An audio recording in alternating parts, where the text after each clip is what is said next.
Hi, this is William Ramsey. Welcome to William Ramsey Investigates.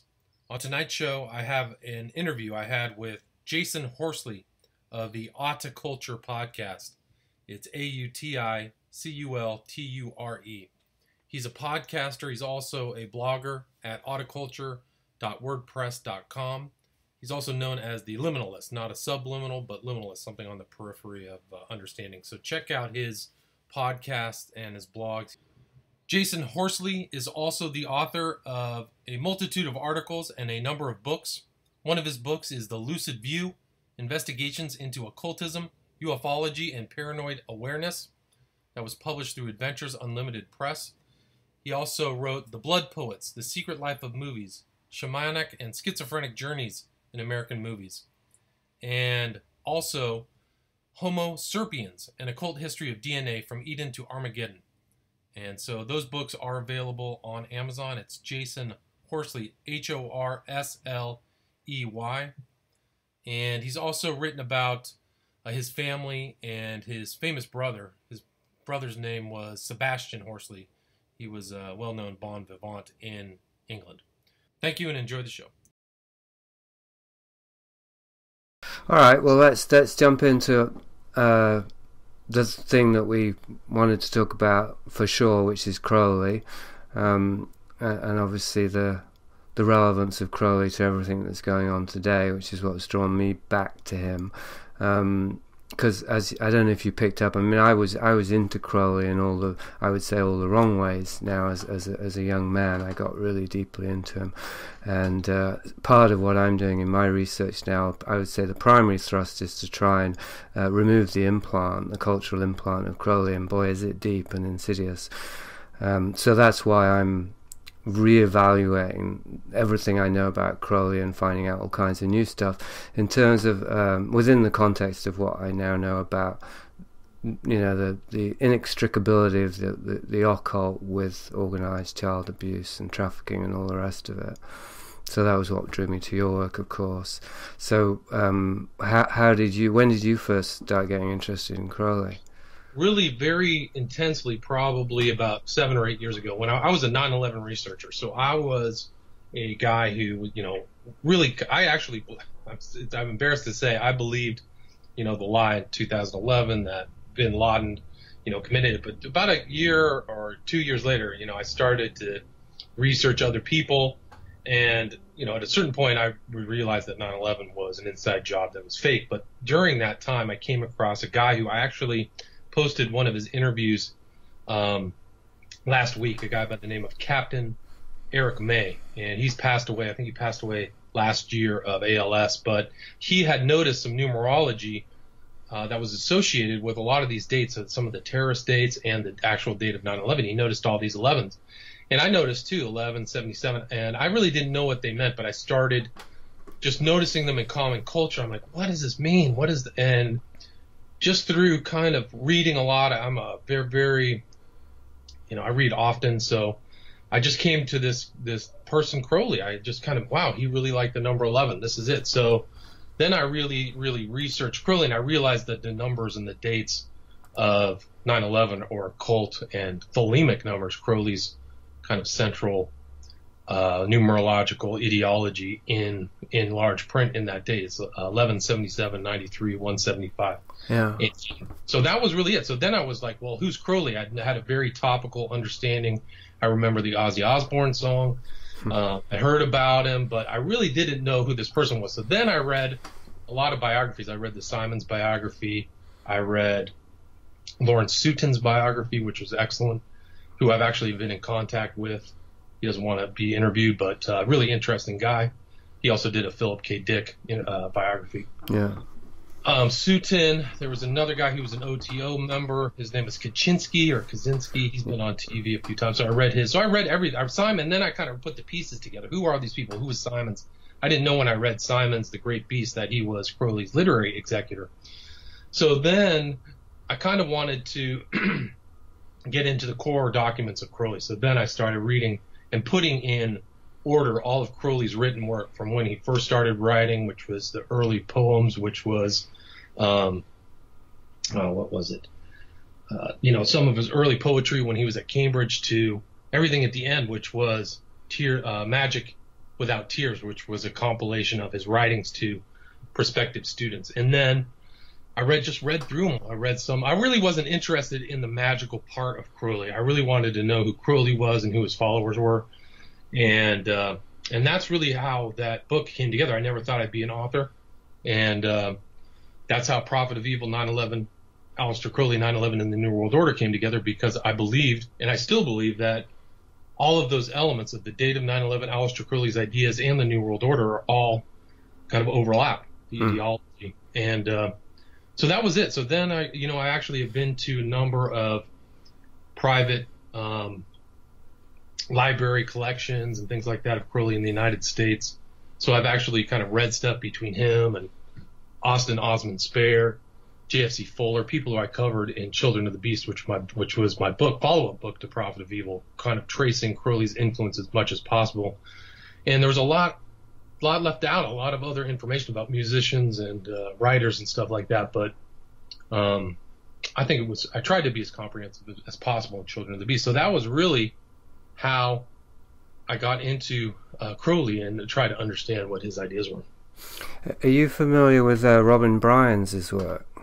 No, I don't think so. Right, it's not surprising because it's very, very obscure. But he wrote several memoirs, and one of them, there's only one that I managed to get. It's like they've been taken out of circulation. It's called "The Dust Has Never Settled," and Bryans was an insider of the political aristocracy in Britain, and he was friends with. Have you heard of Lord Tredegar? Yes, that sounds familiar. Evan Tredegar. So I'm bringing it up because I found it to be a goldmine in terms of stuff about Crowley, because Crowley was friends is not really the word, but accomplices with Tredegar, who was a British aristocrat, and Tredegar was a magician, an occultist, and he performed black masses on a regular basis. And this is what Bryans writes about. It's just there, it just pops up throughout the text. It's not about any particular subject. It's his memoirs, right, and all these people he knew, but he continues to come back to Crowley and Tredegar and how they performed these black masses together. Crowley was the high priest, and he sometimes insinuates and sometimes outright states what was going on there. I mean, it depends how criminal the activities are. So he talks about drinking human blood and disinterring corpses and stuff like that, as he just says it outright, but then he infers in terms of child abuse and even murder is inferred in there as well. So it's very. I can send you a PDF because there's quite a few very interesting leads in there. But I would love to read that. I mean, Crowley did associate with the kind of upper crust. He was kind of like, that was the only people he liked to hang out with, was really people of his class. So yeah, I think that would surprise me. And there are references in his writings to child sacrifice, Liber 66, The World's Tragedy. Those are, kind of symbolic. Well, I think Liber 66 outright says, you'll sacrifice the child on the altar and the blood will cover the altar as wine or something like that. So yeah, it's there. The admirers of Crowley never bring it up.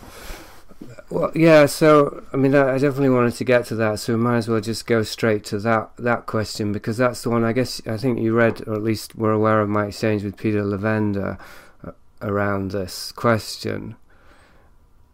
And it was exemplary, I think, in terms of how the Crowley, I don't even know what to call them, right? I mean, there's some of them are Crowley scholars, and some of them are like Lavender, who's just more of a scholar of the occult, but he writes a lot about Crowley. He insists that he's not a Crowleyite. He insists he's not defending Crowley, and yet that's absolutely what my experience is of him doing. And then obviously there's the actual Thelemites, and obviously they're going to defend Crowley, but there's just this kind of wall of denial.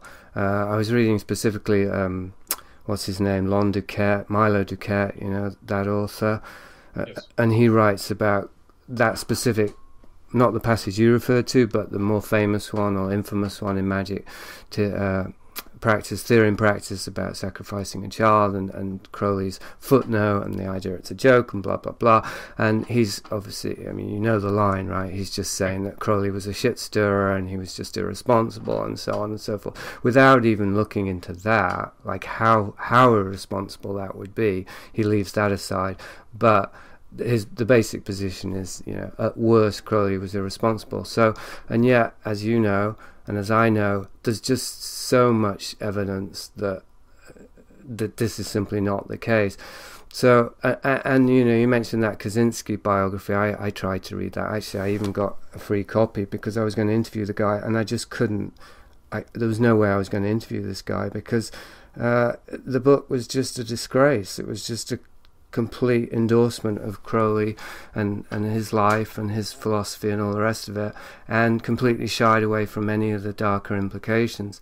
And that was North Atlantic Books, right? That's a New Age publisher. So the Crowley industry is massive, and the dominant narrative about Crowley, it's very weird because it includes the world's wickedest man and the dark stuff, but only insofar as, that was Crowley's own PR, you know, his own thing, and he just created this cloak of darkness, and if you fall for it, you're just a naive, or you must be a Christian, and you know, because basically, no, he was just a very deep thinking occult philosopher who, you know, he explored many things, but he would never do anything like that, right?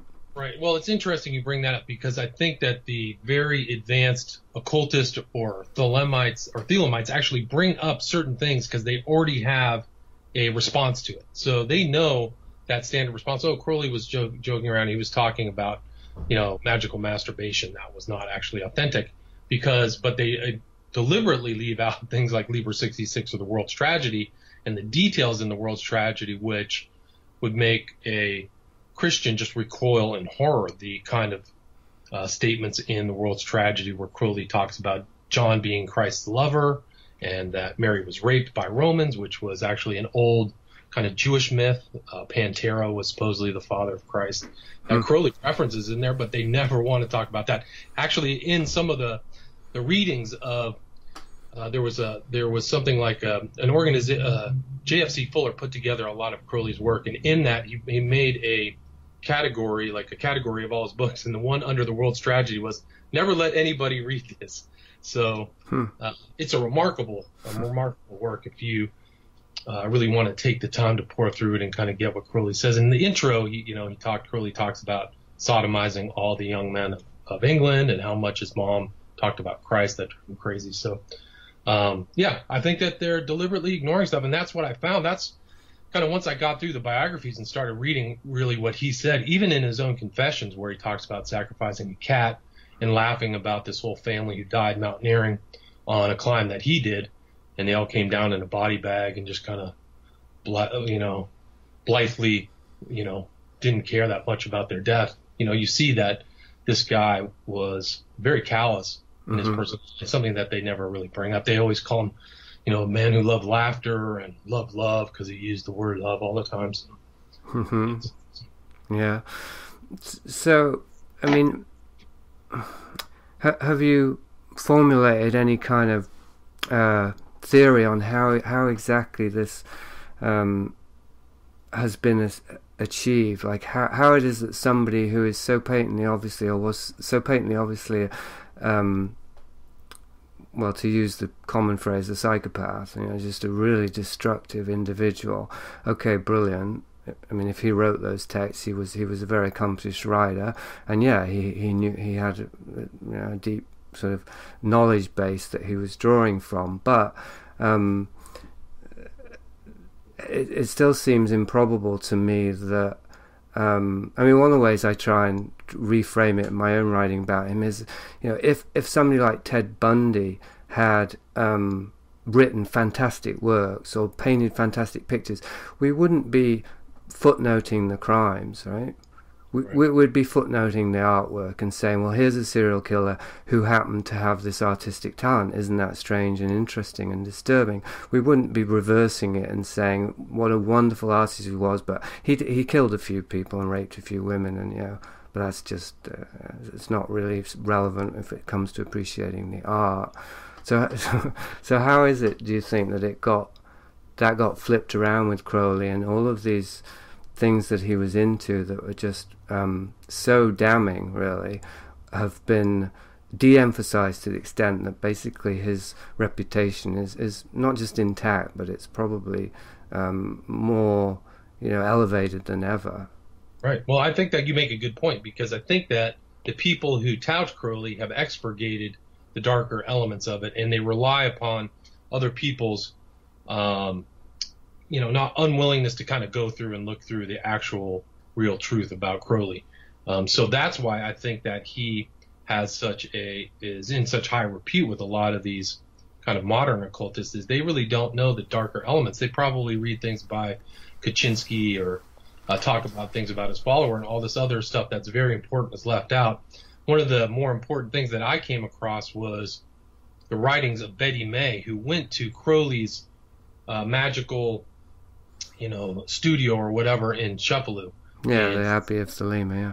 Abbey of Thelema. So, and she was the girlfriend of a guy who died there, a guy by the name of Raoul Loveday, who was already sick before he died there. He had actually fallen off a roof and fell on a metal fence that pierced his abdomen. So he already kind of had a lingering condition before he died there.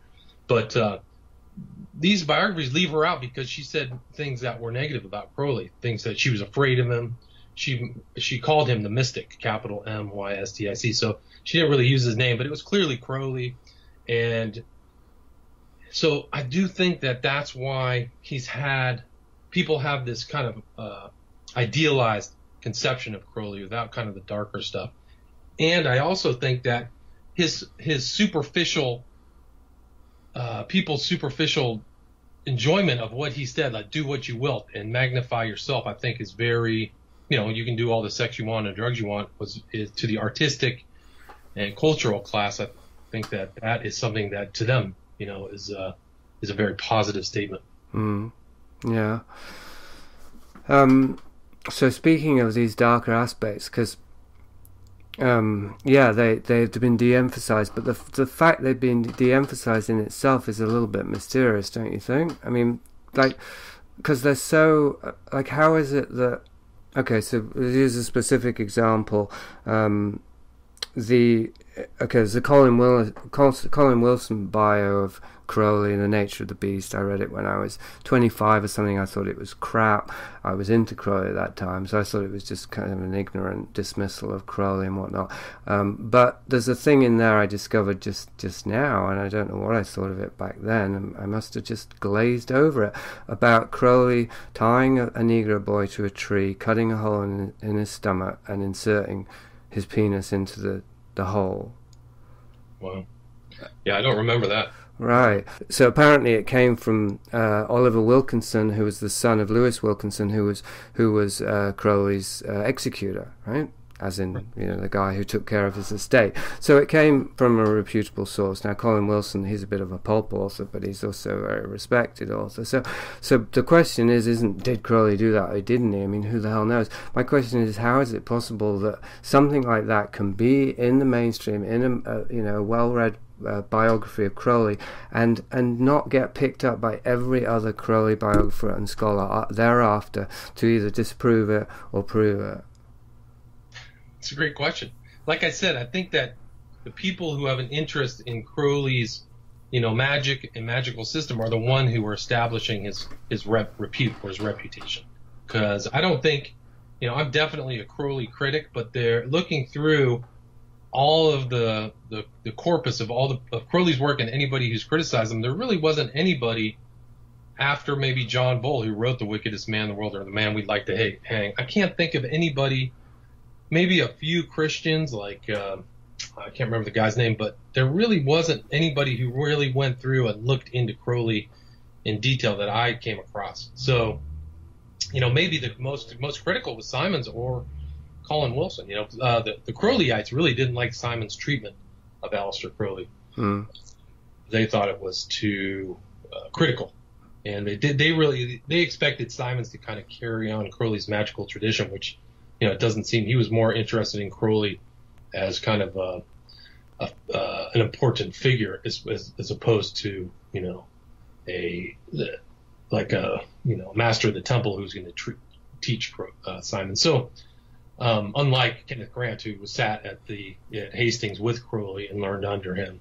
But so that's why I don't think that there's a lot of people who really went through. I mean, Crowley. It's very hard to get into the details of Crowley because it's such a vast corpus of writing. I don't think even admirers of Crowley have compiled all of his writing into one spot because he wrote under different names and wrote so much for things like Vanity Fair and some of these kind of magazines in New York when he was in New York, posing as a German sympathizer. But yeah, so I don't think, and to be honest with you, I'd like to go back and read through it again because I didn't really get into the magical aspects of Crowley, what he promised. I'd seen some of his rituals, cross of a frog, where you emulate Christ and nail a frog to a cross and then mock it, mocking Christianity. You bury it for 3 days.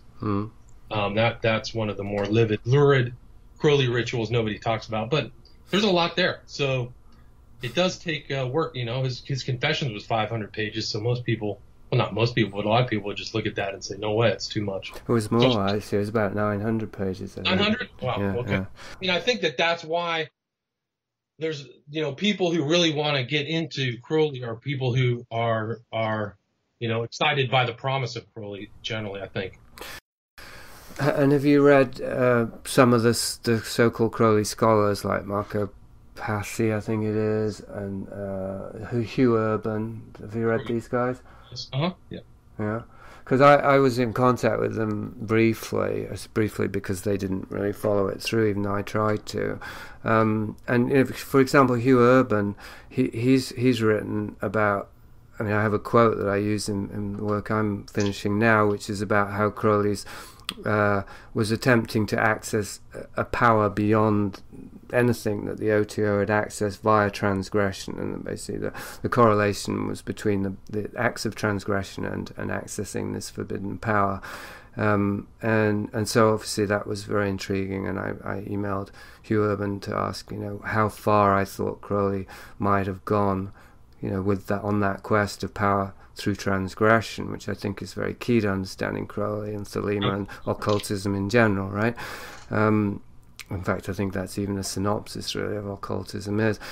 And he acknowledged, probably pretty far, but then he offered some very mild examples, like eating his own excrement and whatnot. So I just asked him point blank, what do you think that he might have been raping children and things of that nature? And he acknowledged that it was intriguing, was the word he used, but then he said, actually, I'm not really that focused on Crowley now, and maybe you should talk to somebody else. So I did get the feeling that I'd been palmed off a bit, and that did make me wonder, how, because it's pretty easy to see how, as you're saying, occultists and Thelemites who are invested in the will to power mythos of Thelema and all the rest of it, they're going to want to de-emphasize the dark sides, even or especially if they're doing them. And then as far as it being an industry, same. You want to make a lot of money in North Atlantic books, they're not going to be able to sell a Crowley bio to New Agers if it's got all of that hideous stuff in there. So that's all pretty clear. But in terms of the academia, such as it is, covering this stuff up, that's a bit more mysterious. I mean, that to me suggests actual complicity of some kind. Well, I think that, I think that there might be involvement. One of the oddities I found while researching Crowley is that in Europe, there are actually professors who are professors of kind of Western esotericism or something like that. I think Marco Passio is one of them, or is it Passo? I can't remember his last name. Yeah. But there are a bunch of people writing about Crowley in Europe, and actually compilations. I think Passo came out with a book recently. But yeah, I think that, if you look at Tobias Churton, who came out with a couple books on Crowley, The Beast in Berlin, and Aleister Crowley, the biography, which I read, which was just a fawning, overweening, praiseful thing of Crowley. And I've seen some of Tobias Churton's lectures, and they're just incredible. How little the kind of darker aspects of Crowley are brought up, or anything really about the kind of selfish narcissism that Crowley thought was and very little about kind of the darker, when Crowley was at the Abbey of Thelema, he encouraged the kids to be involved in their, sexual activities. And, nobody really wants to talk about that, but that's what he said, and that's what he wrote. He encouraged that. And, it's interesting. One of the, so Crowley on the way to the Abbey of Thelema picked up this woman as a consort / nanny. Her name was Nanette Shumway. And, they had a daughter. Crowley had a daughter, and the daughter of Crowley moved to Berkeley, California, and lived there, and passed away in 2014. And it was really unfortunate that I wasn't able to make contact with her. But it's remarkable that a living member of the Abbey of Thelema, made it to California. She was up by Berkeley, but yeah. So I think that's one of the things that was a very theme in all the people that I've read is like, God, you guys are leaving out so much information. Yeah, and it's bringing it back to this Hugh Urban's point that if you're going to understand Crowley, you've got to look at his philosophy of transgression, do what thou wilt, and combine with the word of sin is restriction. Right. And his own admissions or his own descriptions of how he set out to commit all of the acts that were most appalling to him and that went in defiance of all Christian morality. And I think that there's somewhere in one of those writings, like the demonic writings or something, that he wrote about that was how he got power, was through transgression. So, yeah,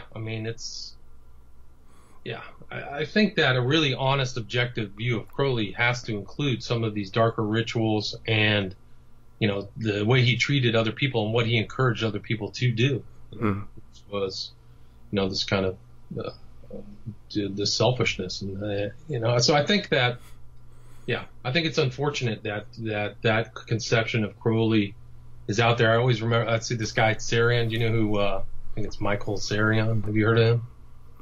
It rings a bell. Huh? Tsarion. Oh, Michael Sarian, yeah. So he says Crowley's this wonderful man. It's one of these things I came across when researching Crowley. He's a beautiful, wonderful man, kind of like Tobias Churton. Wow.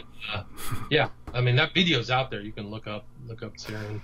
Yeah, did it with Red Ice. Red Ice were part of that film that Sarian made.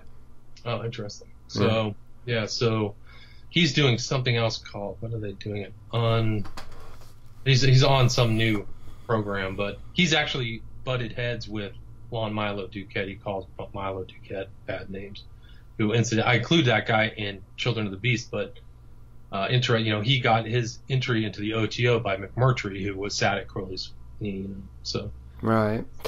Well, sorry, what was that last bit? I was just saying, you see this lineage of Crowley, people who've been inducted through people who knew Crowley, Yeah. Well, I think that's what we're looking at, as my sense, and maybe taking a leap here, but my sense is that Crowley himself was part of an aristocratic lineage, and I don't necessarily mean a bloodline, but probably that too, but in terms of an occult, power structure, and that continues to this day, and so most of the PR around Crowley is tightly controlled by that network, would be my guess there. I would agree with that. I bet that there are many people unknown who are maintaining this perception of Crowley, who, was an elitist and really at the end of his life when he's reading, you can tell that he's trying to make sure that his legacy is maintained by contacting people, writing people. And, I think that people would be surprised about how many people are into the OTO or were in the OTO. I've heard rumors that James Franco's in the OTO. So that wouldn't surprise me. I actually saw, I think, maybe it was via you. It probably was the Daily Mail article about how the OTO was the new Scientology. I think. Yeah. Celebrity religion. Peaches Geldof was probably in the OTO. So there's a lot of guys. I wouldn't be surprised Lavenda's in the OTO. Damien Eccles, who was part of the West Memphis Three, who a bunch of celebrities got out of the jails, was in the OTO, confirmed in the 90s, and gave all his library to the OTO, his Black Magic library, who got arrested for murdering 3 8-year-olds. Right, and then there's the Colin Batley cult. Colin Batley, yeah. Yeah, so I mean that has been framed by the media as some, crazed sort of white trash independent cult. But I'm speaking to somebody right now who knew Batley and knew for the fact that he was part of the IoT at least, which is Pete Carroll's Chaos Magician thing, and he's pretty damn sure that Batley was in the OTO as well. And why wouldn't he have been? The guy was on the occult circuit apparently in the UK. All his members were tattooed with the Eye of Horus, and Crowley was, Book of the Law was his Bible. So, and I include that in my book. He used to give lectures out of it. I mean, he was something else. I didn't know how connected he was when I read, but the IoT, supposedly Burroughs and Leary were members of the IoT as well. Supposedly, yeah. I'm not sure. I mean, that could be just hype on the IoT's part, but sure. That's what it. I mean, I've read that online. Right, Wikipedia, yeah. Exactly. So you read the same thing I did. So. Yeah. Did you come across Alexander's claim that he was? Yes. Yeah. So that he was, yeah. So it's interesting that these two kind of founders of witchcraft, Gardner and Alexander, said they have some connection to Crowley. But he said, what did Alexander Sanders said that he studied under Crowley. Didn't they say they had sex or something like that? Yeah, he said what he said, and it's very hard. I mean, it's just in the Wayback Machine online now. It's the closest I could get to any actual record of it. But in an interview in '78, Sanders said that he described how when he was 10, his grandmother took him to meet this man that turned out to be Crowley, or he later realized was Crowley. But anyway, how the man sexually initiated him at 10. Right?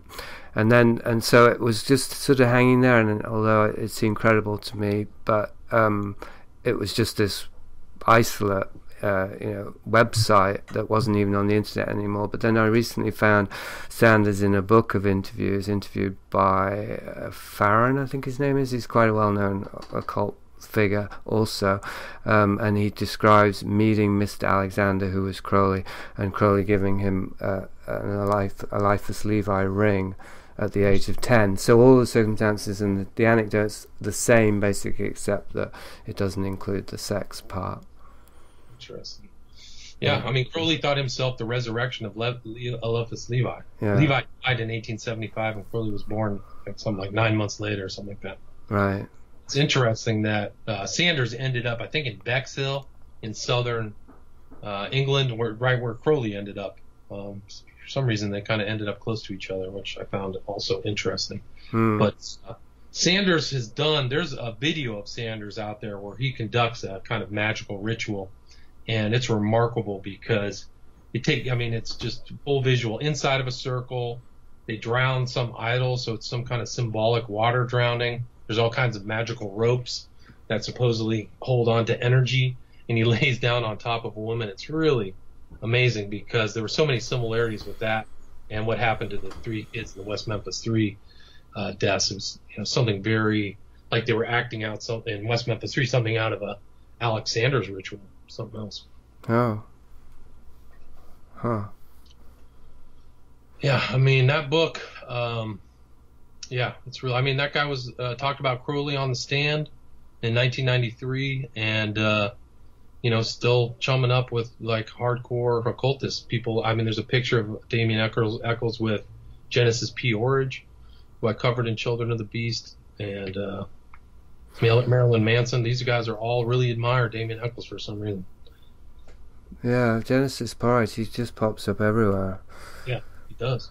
I mean, he goes back to Psychic Youth, Psychic TV, this band Coil with Peter Christopherson, and some other guy, I can't remember his name. This was an offshoot of Genesis P. Orridge. They left supposedly saying that Orridge was trying to run a cult, and Orridge himself said he had a meeting with Crowley when he was younger, he had a vision. Yeah, it was after Crowley had died. Yeah.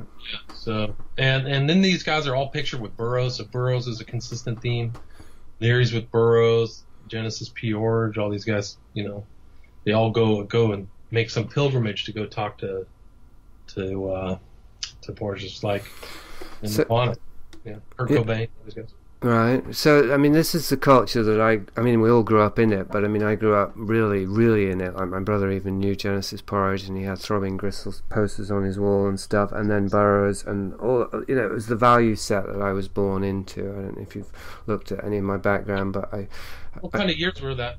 I was born in '67, so when I was about 10 was when my brother was, because he was 4 years older, so he was hanging out with Genesis Porridge when he was a teenager, I guess. And What country were you? in Britain, Britain, okay. in Yorkshire. Yorkshire. And so, I mean, there's all kind of, I don't know if you'd call them clues or whatever you want to call them, but like when I first heard David Bowie's Hunky Dory, it was in my brother's room, and I became a Bowie fan, and then of course later I realised that Bowie sings about Crowley on that album, so I would have first heard about Crowley through David Bowie, who I became a fan of. There's all kinds of indications like this, the way in which, like, Thelema, or whatever we want to call it, this ideology of power abuse was inserted into my psyche, and it infiltrated me, and really, I mean, deeply took me over. So by the time it was actually through Castaneda, I discovered Castaneda through an astrologer, but when I read Castaneda, I was so blown away that I went straight to Crowley, because I thought, well, if Castaneda's right, then I want to hear what Crowley has to say, because, you know, he's the guy to go to, right, if you want to learn about sorcery. So it was like it was all set up in advance for me, and I just drank the Kool-Aid right down. And when you first encountered Crowley, how did you? What were the first things you read, or what did you do? I just have to start recording again. My recording system crashed. I bought The Confessions and Moonchild, which is funny because I would have bought those two because they were the ones in the bookshop, right? But I mean, Moonchild is one that is always coming up, yes, as a blueprint, right? I mean, I read it, I didn't understand it, and I didn't get through The Confessions. So it was kind of just like I got the books because I wanted to. It was almost like paying tithes, you know, tithing to the king or something. Like I realized I wanted to connect to Crowley. I mean, this is kind of how I look at it now, that I'm trying to get clear of this infection, is how I see it, was that it was like I got introduced to Crowley, and even though I didn't read very much, it went in at quite a deep level. And then I met this guy in San Francisco who was this LSD guru, and he was really into Crowley, and we did LSD together, and he woke me up once reading Crowley to me in my ear, kind of thing. He was really into the Crowley indoctrination thing, and and then a bit after that I got Book of the Law at a very key time in my life, and I read it, and it just completely I just took it on completely. Like I took on Horus as the archetype that I identified with. And, you know, this was all completely despite the fact that I didn't trust Crowley. I considered him dodgy, you know, as a person, and I was aware that it was very weird, you know. It wasn't like I was naive by normal standards. Like, this is what I think is interesting about Crowley, because it's much more subtle and much more insidious than what we tend to expect guru brainwashing methods to be like. Because Crowley telegraphed his negative side. He put it front and center, right? Yeah, interesting. Did you come from a Christian background? No, I mean, that's actually why I brought it up, because I was going to ask you, because when we talk about all these characters, especially Burroughs, or these are people that were kind of my heroes for years, so it's a real long process to extricate myself from this, because it's like just about every kind of cultural value that I've adopted can be sourced back to this snake's pit, you know? Whereas for you, I guess sorry? Did you find like a different kind of ideology to move toward away from Burroughs and Crowley? I don't want to replace one ideology with the other, you know, because I think they're all pretty pernicious. But on the other hand, it's like we can't move forward without some sort of map. So the closest I have to an ideology now is psychology, which I I really hope is more than an ideology, right? Because I don't trust Freud, obviously, and so on and so, or Jung for that matter. But I've just found that the tools of psychology have really been effective. Good. Good. Interesting. I mean, you're kind of an interesting case study then. Somebody who actually went right into this under the Crowley and Burroughs and Genesis P. Orge is pretty heavy duty UK underground. I mean, his whole philosophy kicked out of England and, you know, sent to Leary's archivist. Actually, he lived with Winona Ryder. I don't know if you know that. Yeah. So now when he got kicked, when they got kicked out, Orage, he went to Northern California, north of San Francisco, and lived with Lieutenant Dennis Leary's or Timothy Leary's archivist, who ended up archiving a guy by the name of Horowitz, which is Winona Ryder's real name. And I think he must be related to Mitch Horowitz, no? I don't think so. No? That would be interesting, because Mitch Horowitz wrote The Occult History of America, right? Yeah, and he works for Penguin Tarcher, which published Whitley Strieber now, so it just seemed like there must be a lineage there, right? Maybe I'm jumping the gun, but... Oh, that would be interesting. I mean, Horowitz is not an uncommon, you know, surname here. Right, true. So let's see. So, but for yourself, you were raised a Christian.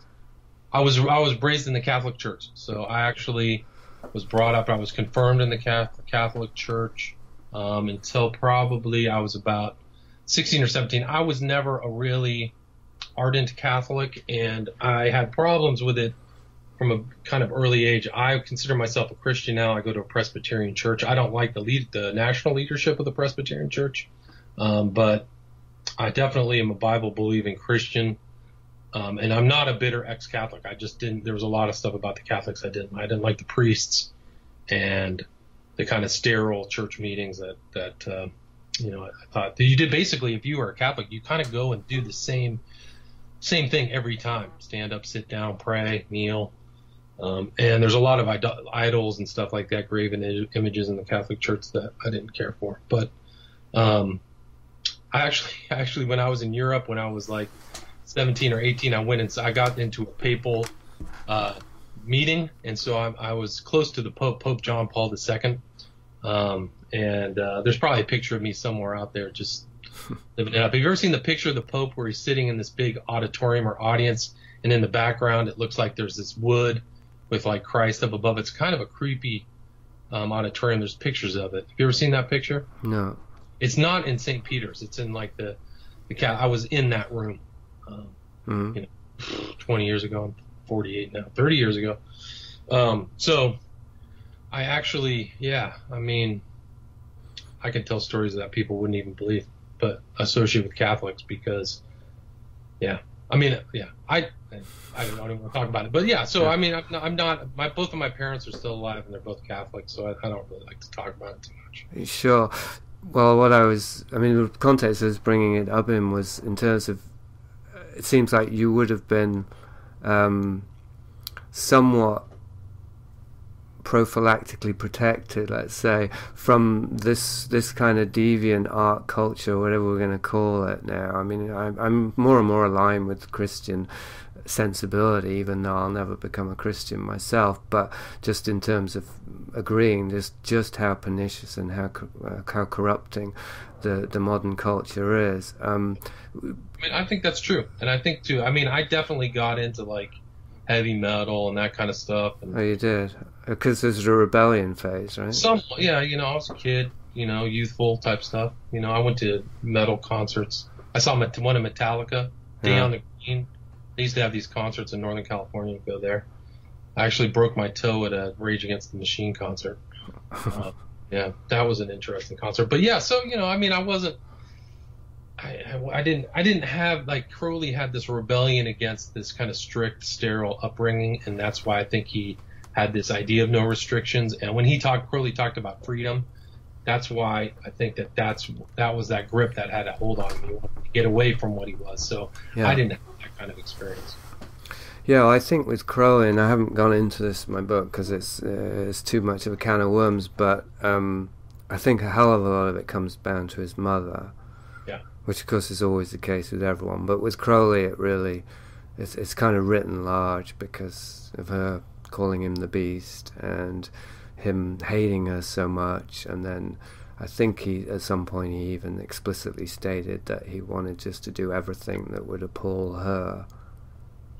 Yeah, he hated her and her brother, so that was part of the other thing. Like Yeah, he wrote yeah. things about them and confessions, which I include in Prophet of Evil.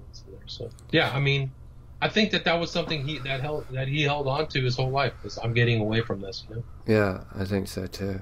And really, I mean, the English schools back then were brutal. I mean, I don't know how they are now, but back then it seemed like Crowley was getting bullied and starved and harassed. I mean, he almost died from I think it was a kidney disease or something like that. He had to go home. So that was probably another influence. Well, absolutely. I mean, this is obviously my tendency with psychology, but also I would just say with knowing what I know really about reality and how formative early experiences are, and particularly if they're traumatic, how they can be what drive us throughout our lives if we don't ever address that. And awareness of that means that, you know, I'm going to want to look for that in Crowley's past. And it was one of the things that struck me in not just Kaczynski's biography, more than one, but it was in his at least, was, despite this or that, Crowley had a happy childhood. And I'm like, for God's sake, you know, a guy who tortures a cat to death at 14 did not have a happy childhood. I mean, just do a little digging, for God's sake, you know. But it's really like, it's, again, I mean, part of another aspect of what's being de-emphasized and skirted over seems to be this. Like, he had these... Okay, so his childhood there's almost very little known about, really. He hated his uncle, described him as like the worst human being, so that indicates to me that something happened there with his uncle. And then, obviously his mother, and then his experiences at school, where you can't really trust Crowley as a witness, because he's already by that point trying to glamorize the darker stuff in his life. So he talks about sodomy and this, that and the other. But it seems to me, I mean, how much did you speculate or investigate that, the possibility that Crowley was himself raped and abused? You know, I didn't come across any evidence of that, so I didn't see that happening. But it might have, you know. I mean, those boys' schools and things like that, God only knows what would happen. I know that from an earlier age, he was a purveyor of prostitutes, you know. So he wrote in his book, I brought in prostitutes like the milkman brought in milk, you know. So it seems like he had that kind of license from a very early age. Why, how he got that, I don't know. But it would be interesting to find some of those records from those schools. You know, the English call them public schools, but we call them private schools. But if those records are still around, that would be really fascinating. I'd also like to find his records at Cambridge, too. That would be cool. Yeah. Because I don't think anybody has those. All right. And, I mean, there's tons of records. There's tons, the repository of Crowley's stuff. I don't know, you know, it's spread around. It's spread. There's some in Syracuse. There's some in Texas, California. And the biggest one is I